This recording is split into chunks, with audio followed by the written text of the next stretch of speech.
हर लड़के की चाहत होती है कि उसकी चांद सी महबूबा हो, हर लड़के की, खास करके स्कूल टाइम में। ऐसे ही एक लड़का था, रवि यादव था। क्या वो आज भी है?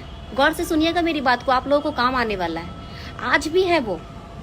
उनकी चाहत थी कि उनकी चांद सी महबूबा हो, एकदम स्वीट हो, क्यूट हो, ऑसम हो, गोल मटोल हो, लोग देखे तो देखते रह जाए। लेकिन कोई भी लड़की उनको भाव नहीं देती थी, कोई भी लड़की उनको लाइक नहीं करती थी, क्योंकि वो एकदम गरीब थे, बहुत गरीब थे। और गरीब के साथ साथ वो बदसूरत भी थे। और आज की डेट में लड़कियों को आपसे दो चीज चाहिए, या तो पैसा या तो शकल, वरना निकल। यार ये दिल दे के कोई किसी से प्यार नहीं करता, कोई भी नहीं। वही हाल रवि का था। किसी तरह स्कूल कंप्लीट किए, कॉलेज गए। कॉलेज में गए तो वहां भी बहुत सारी लड़कियां थी, लेकिन कोई भाव ना दे। रवि के सारे फ्रेंड की बहुत सारी गर्लफ्रेंड थी, सबके पास गर्लफ्रेंड है, लेकिन रवि के पास नहीं है। बेचारा भगवान को कहता, भगवान बस एक गर्लफ्रेंड दे दो, फिर आपसे कभी कुछ नहीं मांगूंगा, कुछ भी नहीं, एक गर्लफ्रेंड। तभी उसकी लाइफ में एक लड़की आई, एकदम साधारण, सिंपल, नॉर्मल लड़की। रवि सोचा कि ना मिलने से अच्छा है कि कोई मिल रही है ना। दोनों बातचीत शुरू किए, बातचीत करते करते दोनों का प्यार बढ़ता गया, आसमान छूता गया प्यार। फिर दोनों कुछ साल बाद शादी कर लिए। शादी करने के बाद, गौर से सुनिएगा, शादी करने के बाद उसके घर में एक बहुत प्यारी सी बेटी आई। रवि अपनी बेटी का नाम प्यार से कोमल रखा, कोमल यादव। कोमल बहुत ही स्वीट थी, बहुत ही क्यूट थी।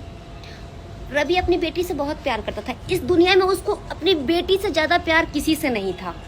दो जिस्म एक जान थे। बेटी को इतना सा भी प्रॉब्लम आए तो रवि की जान निकलती थी। लेकिन रवि आज भी गरीब था और रवि के सपने आज भी अधूरे थे चांद सी महबूबा की। आज भी वो चाहत रखता है कि उसकी चांद सी महबूबा हो। तभी उसकी लाइफ में एक लड़की आई, एकदम चांद सी महबूबा। वो लड़की जैसे ही रवि की लाइफ में आई, रवि की लाइफ में तरक्की होना शुरू हो गया।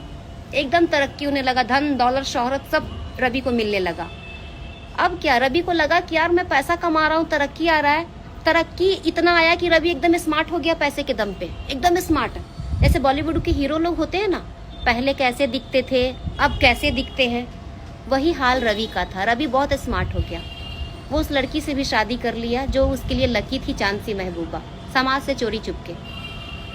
शादी करने के बाद रवि का लाइफ एकदम हैप्पी हो गया। अब क्या चाहिए? दो दो बीबी है, जान से प्यारी बेटी है, धन है, दौलत है, शोहरत है, और क्या।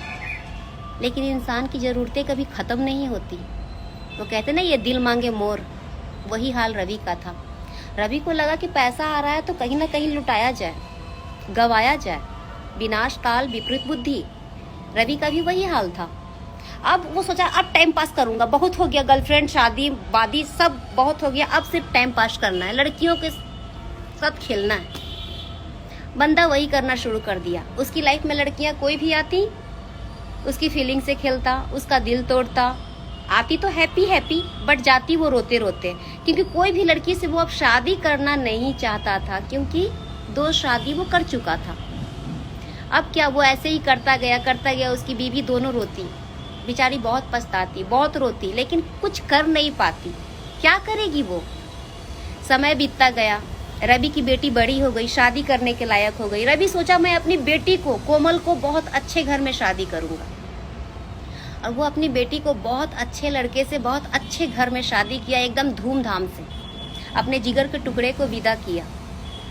विदा करने के 6 महीने बाद रवि को कॉल आया, कोमल का, रवि की बेटी का कॉल आया तो उसकी बेटी बहुत रो रही थी। रो रो के कह रही थी, पापा मैं बहुत परेशान हूँ, पापा मैं बहुत दुखी हूँ, पापा मैं मर जाऊंगी, पापा मेरे पति का किसी के साथ चक्कर चल रहा है, पापा मैं जब भी कॉल करती हूँ अपने पति को तो वो बिजी रहते हैं, मैं कुछ बोलती हूँ तो मेरी बात सुनते नहीं, मुझे गुस्सा करते हैं, पापा कुछ करो, पापा मैं सच बता रही हूँ, मैं अपनी जान दे दूंगी, पापा अगर मेरा पति नहीं संभला, नहीं सुधरा तो मैं मर जाऊंगी, पापा मेरा दम बहुत घुट रहा है, पापा मैं बहुत बेचैन हूँ, पापा मैं पागल हो जाऊंगी, पापा कुछ करो पापा।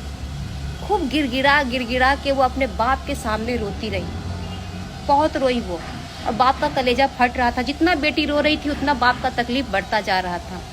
वो गुस्से में दामाद को फोन किया, दामाद से पूछा मेरी बेटी में क्या कमी है जो तुम मेरी बेटी के साथ ऐसा कर रहे हो, क्यों मेरी बेटी को रुला रहे हो?